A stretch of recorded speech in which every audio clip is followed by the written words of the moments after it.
A professional counselor in the Dallas area is growing in popularity for his treatment methods. How do you talk to kids about terror? And with social media and television, it's everywhere, and it's unavoidable for kids. Rusty Lozano is the founder of the Center for Biofeedback and Behavior Therapy.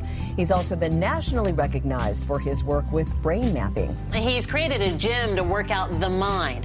His office features an obstacle course. Rusty Lozano is a licensed professional counselor, helping children with headaches, with anxiety, ADHD, and more. Here's where Lozano comes in. He teaches kids how to think their pain away with something called biofeedback. A North Texas therapist is treating patients in this unconventional way. We have Rusty Lozano who's joining us today. He's a licensed professional counselor. He put together an unusual treatment for teenagers who are struggling with mental issues, except he's taking this now a step further. Rusty Lozano, a leading therapist and pediatric biofeedback therapist based in Texas at the Center for Biofeedback and Behavior Therapy.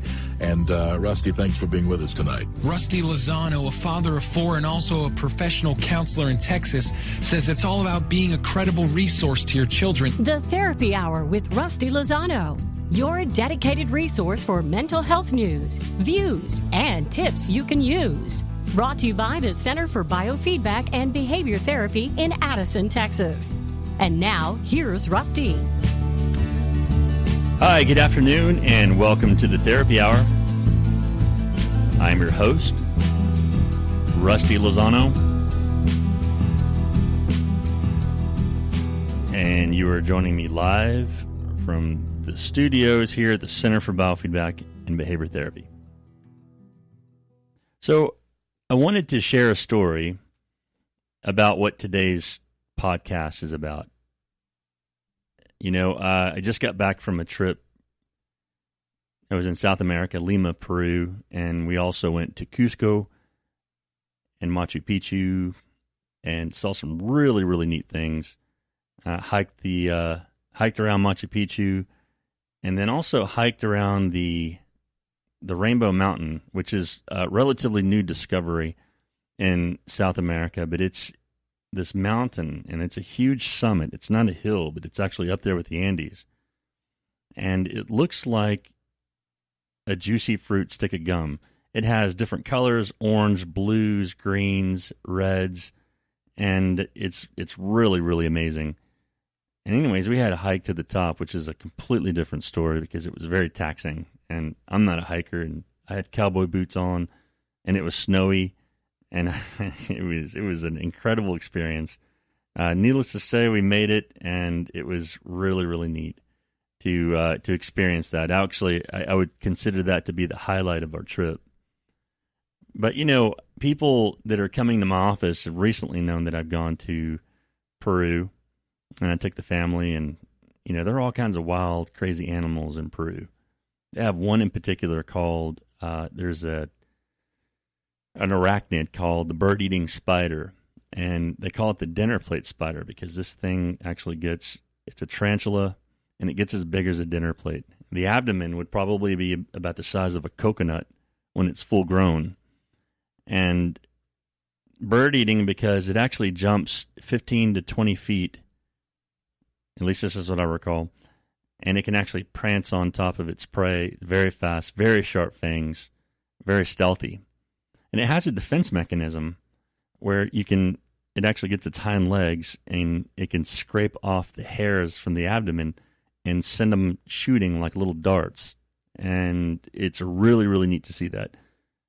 I almost bought one at the pet store. It was a little tiny one, but the fact that it was already doing that means that it was probably not very well adjusted, so I opted to not do it. So the topic of our podcast today is influence. Let me get into this. So influence, the brain can't tell a difference between what it sees with the eyes and what it sees with the mind. You know, at any given point, you're looking at with your eyes, you can see the daytime, you can see where you're going when you're driving.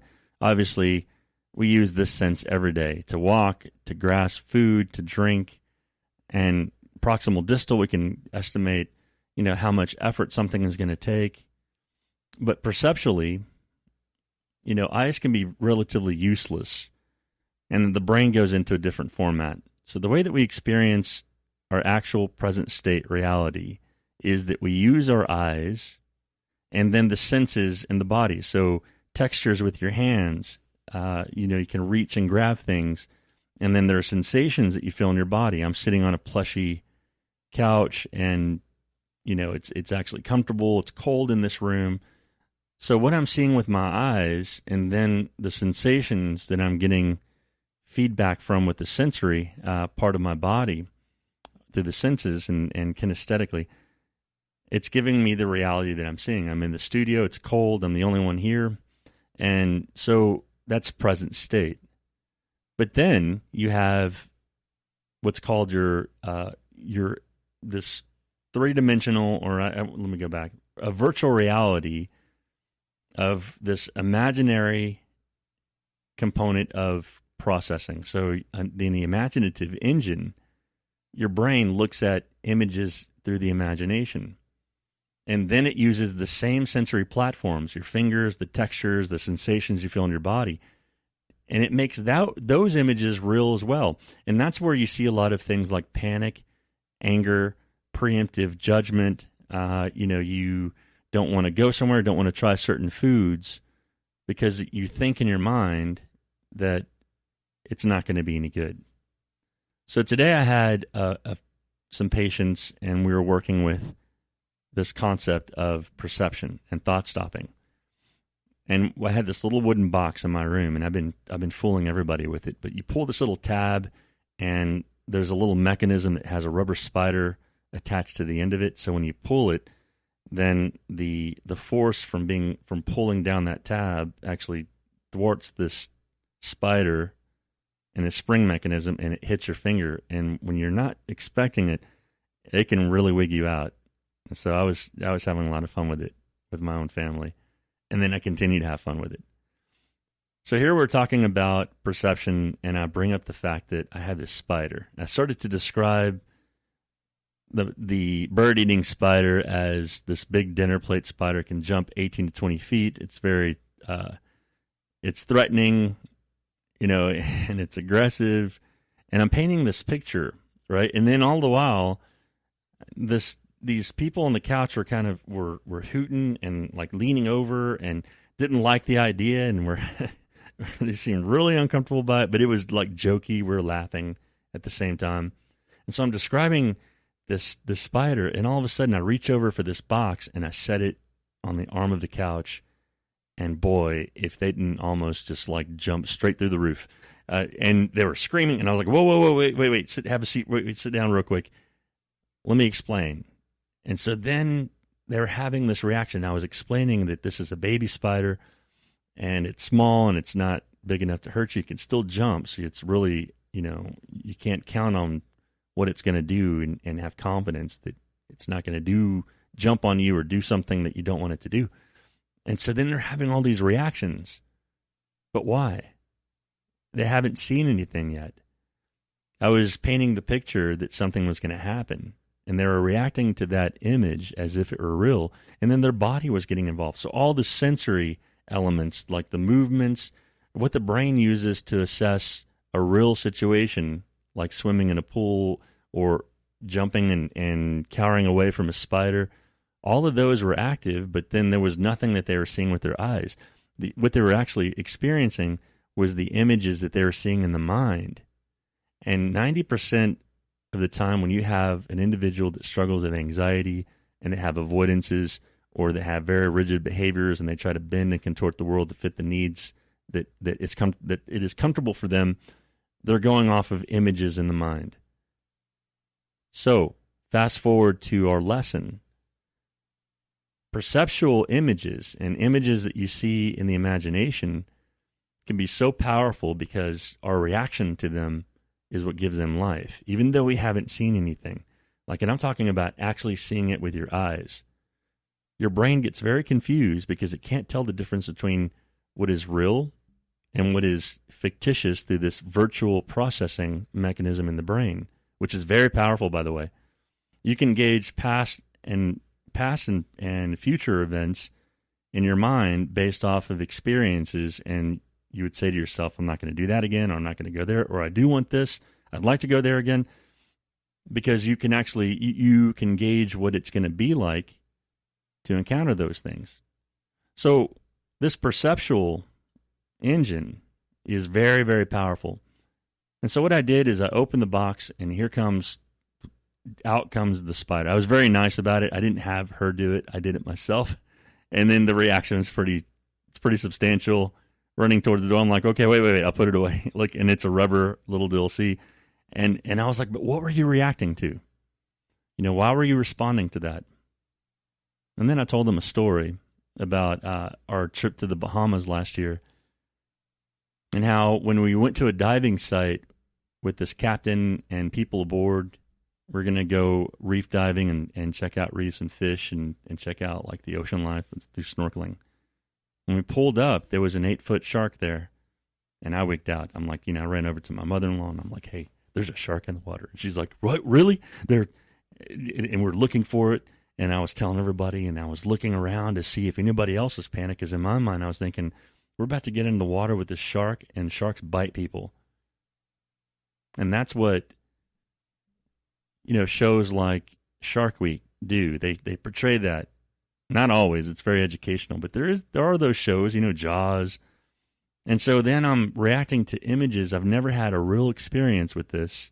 I've never had a real experience with sharks at all, other than like what I've seen on television, and then what I've imagined and encountered myself in a situation. And then I was putting the pieces together in the mind and saying, this is one of those moments where I could get bit. This is one of those moments that is dangerous that I've seen, having absolutely no experience with this personally.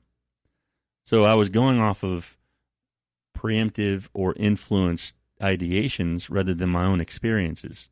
Well, come to find out, the Bahamians, they consider sharks to be just like dolphin or dogs.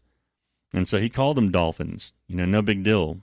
And so then I went over, I was like, are we really going to get into the water with this shark here? And she was a local, and she told me that, sharks don't want people. They can see, these waters are so clear, they can tell what's prey and what's not prey. And in fact, the minute that we get in the water, that shark's going to dart off because it's going to be afraid. And sure enough, it did.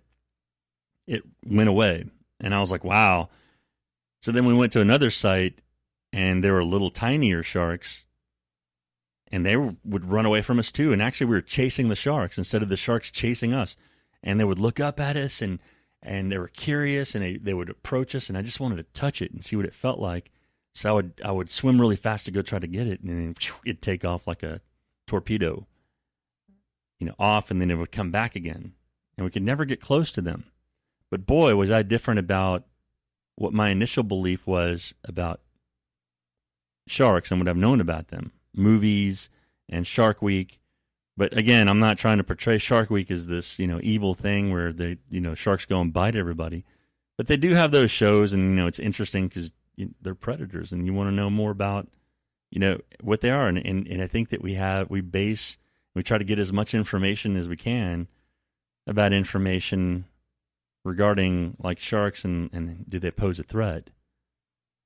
When actually sharks should be afraid of us, because, I saw a video on Facebook somebody had posted. It was a shark was very close to shore, and there were all these people coming up with iPhones. And I was thinking to myself, people kill sharks. How does that shark, how can it tell when people are going to hurt it, when they're, curious, or whether they're going to hunt it down and like capture it?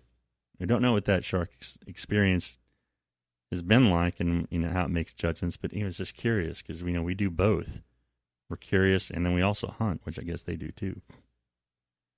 But going back from this concept of perception, the message I want to send with this story is that there are two platforms of perception. There's that actual perception that you see with your eyes, and then there's virtual perception, which is what you see with your mind. One is going to give you more truthful information than the other, and that's likely going to be your eyes.